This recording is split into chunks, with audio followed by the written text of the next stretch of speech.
This is how I blew up my YouTube channel and made 10K in 32 days. I did this using a strategy where I only got 50 to 500 views per video. I call this the micro series, and the first step out of 3 to doing this is right now, you already have a skill that people would be willing to pay for. For my own channel, I had actually created it after I had spent the last 2 years going ahead and building an education business. And because of this, I realized that the skill that I had that was unique to me and that I could speak about was how others could do the exact same thing. I wasn't the biggest expert in the world on this topic. However, the people that I was speaking to were only a few steps behind me, which meant that my advice that I was actually giving was far more relevant to the stage that they're actually at in their business. Think about it like this. Would you rather advice on how to make your first $1,000 online from Jeff Bezos, or would you rather get the advice from somebody who's just done it 30 days ago? The reason why most people would go with the person who had done it 30 days ago is because they much better understand their problems and what the current landscape for achieving that $1,000 is, where Jeff Bezos might have done that 30 years ago. Understanding this is super important for the micro series, because if not, people would have no reason at all to listen to us. The way I like to frame it in my mind is that I'm speaking to a younger version of myself. Even below this camera recording right now, there's an image of the version of me that I'm hoping to help with the videos that I'm actually creating. When this is how you make your videos, people are going to like you a lot more because what you're saying is going to be genuine, and you're going to be able to back it up with real life stories and experiences that you have. And from that point on, the only thing that you need to do is look at all the things that you've done in your life, and from that point on, identify skills that you actually have. And these can be super basic. I've met people making good money online, teaching people how to speak English or any kind of other foreign language, teaching people how to get into shape, teaching basic high school concepts. Or if you have more experience in a given sport or a certain kind of business, you can teach people absolutely anything. The craziest example that I've seen of this is a $1 million business teaching people how to use Excel spreadsheets for their work. So after that, you're going to list out all the skills that you have, and then you're going to go onto YouTube and see if you can find other creators already talking about that thing. And if you can, then it's going to be absolutely perfect for you. And once you just do that, you're going to pick one individual skill that you can commit to and try at least for the next 30 days. And yes, over time, you are going to change, your content's going to grow, and you will talk about new things. However, at the start, it is very important that you dominate the one concept that you're actually going after.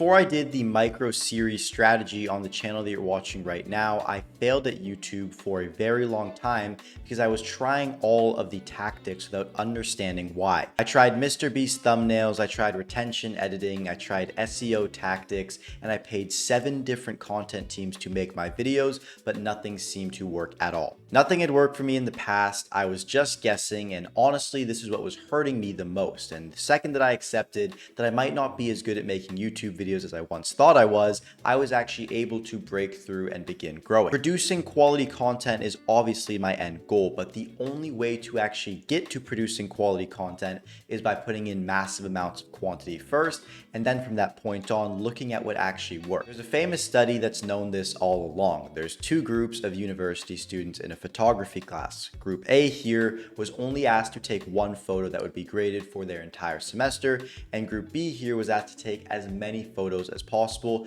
And then what is actually going to happen is the professor is going to pick one and look at that and grade that. Group A spent all this time trying to curate and just figure out what the ingredients would be for a perfect shot, while Group B was just firing away at everything. And what actually happened is the machine gun approach of just putting in the quantity created, again, the quality for Group B here, which got exponentially better results and photos. This is exactly what the micro series sprint that I actually did was. For 42 days, I posted every single day, including 1 daily long form and 1 daily short. And what I would do is in those videos, I would just document the process of what I was actually doing to restart my business. And what the most important thing here is that you create these videos like they are a series. You can use day 1, day 2, day 3, or you could do episode 1, 2, 3, or you could come up with some other form of naming convention. But the most important thing is you want to make the video sticky so that if somebody enjoys one video from you, they're able to binge watch all the other videos because they're put out and designed like a series. When I did this, I noticed that my viewers over the last 48 hours on YouTube was actually growing exponentially, because somebody would find my channel, they'd watch one video, and that video title would say, oh, this must be day 34. And then they could go back and watch the 33 days prior, where I do pretty much the exact same thing, but there's still that novelty of it being kind of like a TV series. This was such a powerful perspective shift because when I was first just trying to get my feet in the game and build some real momentum, I didn't need to create content. All I needed to do was document my day-to-day and the process of me actually learning and speaking about the skill which I decided for my channel. So you might be asking yourself, well, how does this actually work now? I have a skill and I also have a posting frequency that I'm actually going to be doing, but where does the money come in? Because you might have noticed, but the channel you're watching right now isn't even monetized. If you've enjoyed the video and made it this far, comment your skill down below and I'll give you a complete strategy on what I would do if I were you. Now diving in, as you post more and more and more, what happens on your channel is that you begin to build up attention. For me, when I was doing the documentary series on my channel, the only thing that I had in my description was an Instagram bio. You don't need to go ahead and create some fancy course or anything like that, because what we're selling on this channel is clearly not going to be some form of expert product, because we're just documenting the process of us being probably not an expert and super high up guy who's some massive guru driving around in Lambos, but we're just somebody who might be 1, 2, 3, 4 or 5 steps ahead of the person watching the video. So I had my Instagram in my bio, and what I noticed is that I was getting more and more followers every single day, and there was no other reason why these people would follow me. I wasn't posting content anywhere else. So what I decided to do was start following back and messaging every single person that would come to my Instagram when I got here. The only thing that I would ask them is I'd record a voice message on my phone saying, hey, I saw that you followed me here. I was just wondering if you saw my YouTube, and if so, what content you actually found valuable. Usually they'd respond to me sharing a little bit more. Yeah, I found YouTube, I saw this, I found this valuable. And from that point on, all that I would do is go back and forth with them with the goal of providing value and actually helping them achieve whatever desired result they were actually going after. For me, this was sharing the specifics of how I built my education company. When you do this, it builds up what is called goodwill. And these people that I was messaging would either ask me, hey, well, how can you actually help me do this?